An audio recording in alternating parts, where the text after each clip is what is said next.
Americanas, lucro de 10,3 bilhões no terceiro trimestre de 2024. Como assim, gente? Vamos entender isso direito? Meu nome é Carolina Vargas, eu sou economista e investidora especialista na metodologia Wyckoff, uma metodologia de análise preditiva que ensina a rastrear os investidores profissionais utilizando indicadores de volume.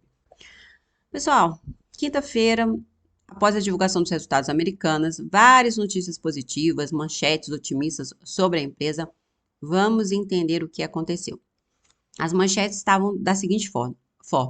Americanas registra lucro de 10,3 bilhões no terceiro trimestre. Petrobras, Americanas e bancos mais lucrativas da Bolsa disparam 60% no terceiro tri. Colocaram Americanas do lado de Petrobras e bancos. Isso para mim, foi a pior reportagem do dia, gente. Quando Americanas pode ser colocada na mesma manchete que Petrobras, como se fosse uma empresa parecida, lucrativa. Americanas não é lucrativa e vocês vão entender aqui comigo hoje. Quando a gente lê as letras pequenininhas, plano de recuperação judicial impulsionou finanças da empresa, eliminando parte da dívida acumulada. Vamos entender o que aconteceu. Em relação ao lucro, é apenas um reflexo de uma série de operações contábeis e não necessariamente de uma recuperação genuína da empresa. Em 2023, a empresa iniciou aí uma recuperação judicial em janeiro de 2023, após descobrir a gestão fraudulenta aí que levou a dívida da empresa para mais de 40 bilhões de reais, tá? O que a empresa precisou fazer? Vender parte dos seus ativos. Os acionistas, os controladores, aquele trio de bilionários, eles precisaram fazer injeção de capital, renegociar dívidas com credores e fizeram um aumento de capital, gente, bizarro, que nós vamos entender agora. Então, o Conselho da Americanas, ele aprovou um aumento de capital de 24,46 bilhões e depois um grupamento de ações. Desse total, 12 bi vieram do trilho de bilionários, que é o Jorge Paulo Lema, Marcel Telles e Beto Sucupira. Eles passaram a deter 50,01% do capital social da empresa. E o restante veio dos bancos credores, incluindo BTG, tem Santander também, Safra, tá? O que aconteceu aqui? Eles converteram a dívida em ações. Com o aumento de capital, os acionistas antigos, os minoritários principalmente, gente, aqui, ó, eles foram o quê? Diluídos. A empresa emitiu 18,8 bilhões de novas ações. 18,8 bilhões de novas ações, é 1,30 cada.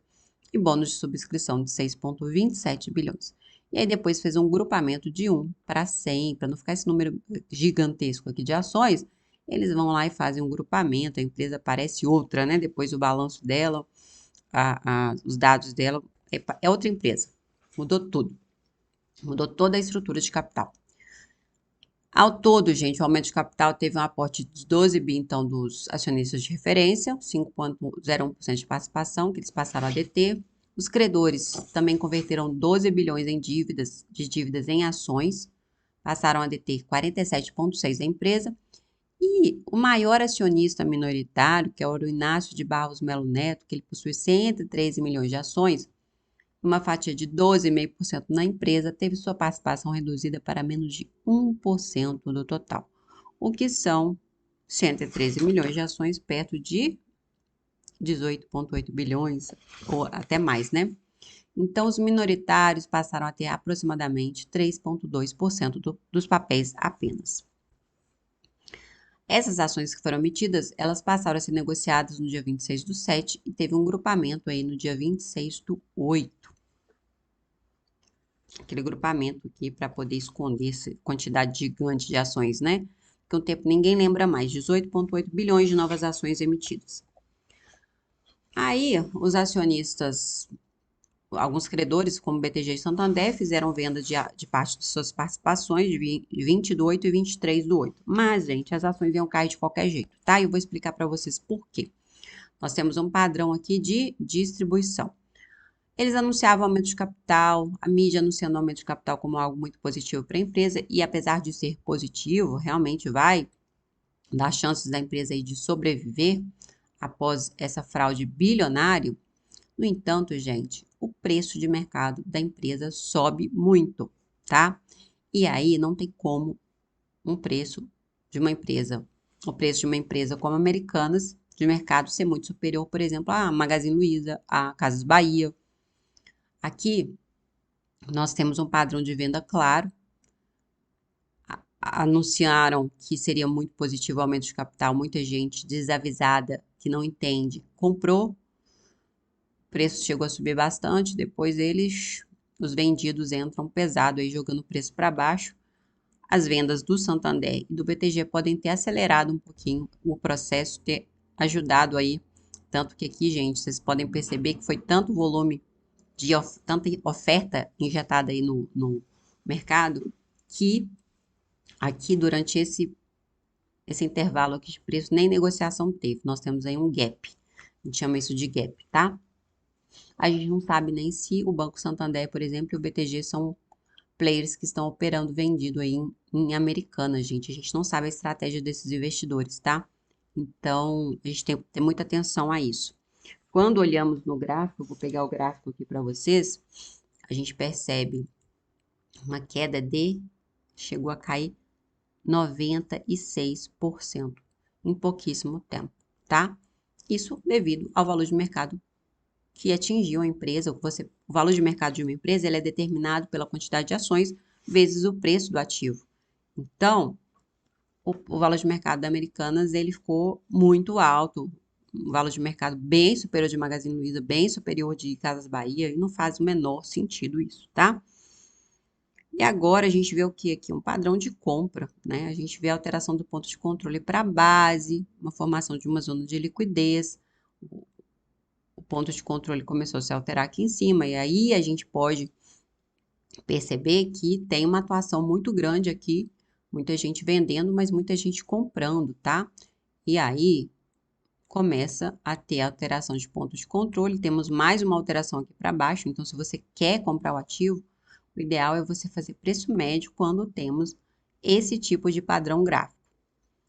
E aí tivemos uma alta de 180% em um dia após o anúncio dessa reestruturação. Vamos voltar aqui para a apresentação e eu quero falar uma coisa aqui com vocês, gente. Vamos falar sobre o balanço. A empresa é outra agora. Acabou o endividamento, patrimônio líquido positivo, tá? O ativo diminuiu. Fizeram o grupamento, então, 200 milhões de ações, não tem bilhões de ações sendo negociadas aí na bolsa. O valor de mercado está 1,8, mesmo depois de subir 180%. O valor de mercado, se você compara aí com uma Magazine Luiza, por exemplo, né, não está muito inferior aí de Magalu, está superior ao de Casas Bahia, tá? Apesar de Casas Bahia ter um endividamento aí, hein, que ela fez um acordo extrajudicial. Mas a gente pega aqui os dados operacionais da empresa, a gente percebe claramente que não é uma empresa lucrativa ainda, está com uma fatia de mercado pequena, perdeu muito espaço no mercado para os concorrentes, como a Amazon, Mercado Livre, Magalu, Casas Bahia. É um setor já extremamente difícil, a empresa agora vai ter que se provar uma empresa lucrativa, com potencial aí de ganhar mercado novamente, para atrair aí novos investidores para investir no ativo. Quando a gente olha a demonstração de resultados, a gente percebe claramente que o resultado da empresa veio das receitas financeiras, não tem nada a ver com o resultado operacional. E mesmo o resultado operacional, no lucro bruto, a gente percebe efeitos não recorrentes, tá? Então, todo o lucro da empresa vem das receitas financeiras e o lucro bruto também, a gente tem aí itens não recorrentes. Então, a empresa está longe de ser aí lucrativa. No entanto, quando a gente verifica o ativo, a gente percebe que teve redução no ativo de 27 bi para 18, porque vendeu para se capitalizar, tá? Vendeu parte dos ativos para a capitalização da empresa. O passivo, a redução gigantesca de 49 bilhões para 4,3. Patrimônio líquido de negativo para positivo. E de uma dívida líquida de 33 bi lá em 2023 para um caixa de 482 milhões. É um caixa pequeno, a empresa tem apenas 2,1 de disponibilidades, mas a gente compara com o passado, a empresa realmente mudou completamente, tá? E ganha fôlego aí para conseguir, para para conseguir se manter no mercado. Um setor extremamente difícil, um setor extremamente concorrido, com margens baixas, e então os desafios americanos estão apenas começando. Aí eu quero chamar a atenção para vocês que o gráfico é muito importante entender o que é um aumento de capital, entender o que está acontecendo, uma recuperação judicial. E o gráfico, se você não entende, ele ajuda você a se proteger, tá? Porque ele vai te mostrar aí o padrão gráfico de venda, padrão gráfico de compra. Ele vai te mostrar onde está sendo injetado dinheiro e qual que é a provável direção do preço. Aí evita prejuízos desnecessários. No fim das contas, gente, o que eu acredito é o seguinte, é que esses acionistas de peso, aqui o trio de bilionários que injetou 12 bilhões na empresa, os credores, no fim das contas, o prejuízo deles vai ser o menor, tá? Quem vai ficar com maior prejuízo são os acionistas minoritários, as pessoas que acreditaram na empresa, os investidores de varejo que acabam comprando incentivados por notícias positivas, que não entendem como a situação funciona direito. Esses sim vão ficar com prejuízo. Por quê? Não me surpreenderei se daqui um tempo... O que está acontecendo aqui? Peraí. Vamos lá, voltar. Se daqui a um tempo essa empresa tiver voltado para a casa dos bilhões de reais novamente, tá? Quando as pessoas se esquecerem do que aconteceu e o mercado estiver aí na fase mais eufórica, quando os preços das outras empresas também começarem a subir e a empresa aí melhorar um pouco a sua parte operacional, tá? Então, vocês podem ver que no momento que eles querem, as notícias são muito positivas, eles colocaram Americanas numa mesma manchete do lado de Petrobras e Banconha. Seria cômico se não fosse trágico. Então, é um absurdo isso aqui, um tipo de matéria dessa, para quem não entende, principalmente para as pessoas que não entendem de mercado de ações. Muita gente recebe essa notícia como algo positivo, como se a Americanas fosse uma empresa lucrativa mesmo, e acaba comprando. Muito cuidado com recomendação, muito cuidado com o mercado de ações, porque ele é predatório, tem muito interesse por trás. Você não sabe quem pagou por essa notícia, por essa manchete, tá? E qual o interesse por trás disso aqui. Então é isso, gente. Eu fico por aqui. Se vocês estão gostando dos vídeos, curtam, compartilhem, se inscrevam no canal. Eu vou trazer diariamente informações importantes, relevantes sobre bolsa de valores, sobre mercado financeiro. E, lembrando, não se trata de recomendação de compra, nem de venda, nem de manutenção de ativos. O meu intuito aqui é só mostrar para vocês o real funcionamento da Bolsa de Valores. Até o próximo vídeo.